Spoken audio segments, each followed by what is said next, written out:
بسم الله الرحمن الرحيم. الرحمن علم القرآن، خلق الإنسان علمه البيان. الشمس والقمر بحسبان، والنجم والشجر يسجدان، والسماء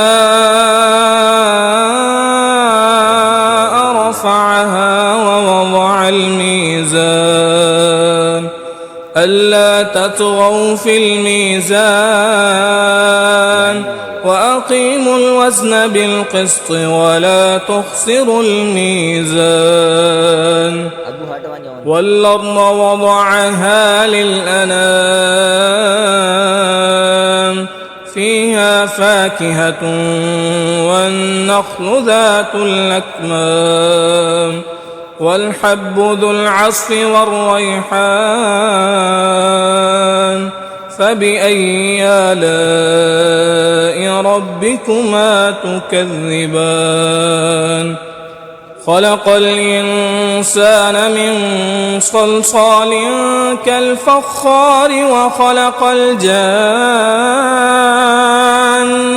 من مارج من نار. فبأي آلاء